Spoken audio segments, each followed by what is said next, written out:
Hey everyone, Tyler Wilde here at PAX East 2016, and I just played Outlast 2, and it was very spooky, and I'm here with Philippe Morin, co-founder of Red Barrels. Philippe, there's some really messed up stuff in there, Can you set up for the viewers here sort of the plot and how Outlast 2 begins and how it compares to Outlast? Well, it's a sequel that takes place in the same universe, but it's not a direct sequel. So you're not playing the same character, you're not meeting the same characters. You're playing a cameraman who's investigating the death of a Jane Doe. Nobody knows where she came from, so you're trying to find her origin. And this takes you on a chopper above the canyons of Arizona. Something happens while you're in the air, your chopper crashes, and you wake up, you're by yourself, and there are some people around you who think the end of times are coming. Yeah, so those people are pretty scary, and you also have a camcorder that you can hold up and you have night vision.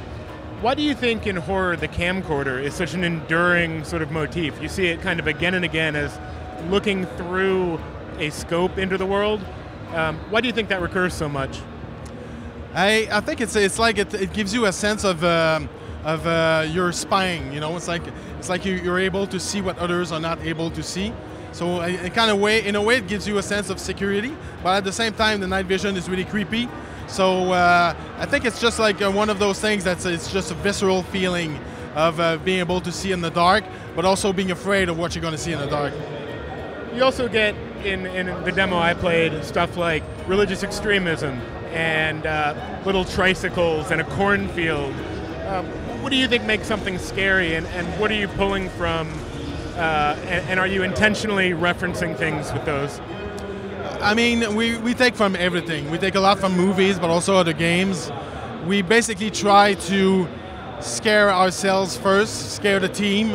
When we come out with an idea that some people on the team go, I don't like that, that's when we feel we're on the right track. Yeah, I mean, so at the end of my demo, I won't necessarily spoil it, but there's a pretty grotesque moment. Is that a balance for you, finding the jump scare and the creepiness and the just hanging bodies, that kind of thing? What do you trend toward?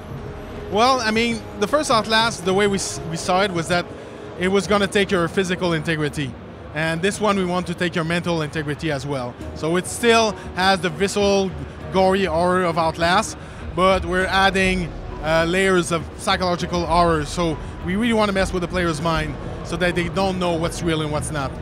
Yeah, there was a moment in the demo where I'm sort of in this town of shacks, and I fall, I'm kind of pulled down this, and suddenly I'm in a school classroom, and it really looks like I'm from somewhere else. So is that an example of that sort of thinking? Yeah, I mean, that's the stuff, when you play the full game, it's going to take a while before you start realizing what's really going on. So it's part of the experience to try to figure it out. So as far as the actual mechanics, I can look through my camcorder, I have to deal with batteries running out, I can open doors, I can get scared by something. How much am I running away from monsters? How much is it just sort of trying to scare me versus trying to stop my progress?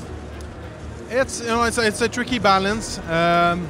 Really what we're trying to achieve is have as much variety as we can in terms of environment, in terms of setting, also mechanics. There's going to be a part where you're on a raft, on the lake, on a river. So we're really trying to have the player go through a journey so that they feel compared to the first game where it was, I'm stuck in this place and I have to get out, this one is more like I'm here and I need to go there. And it's going to make you go a little bit I guess you could say Apocalypse Now or Art of Darkness. There's some goal you have to achieve, and it's going to take you through a bunch of enemies or people who each have their own backstory. And so you're going to feel like you're discovering a whole universe. Well, I can definitely confirm, especially from the screens coming out of this frightening house you've built, that it's definitely scary so far. So when do you plan to have it out to the public? Well, working hard to get it done by this fall. It will be available on all PC, PS4, and Xbox One. All right. Well, thanks so much for talking to us, Philip, and I hope lots of people get really scared in here.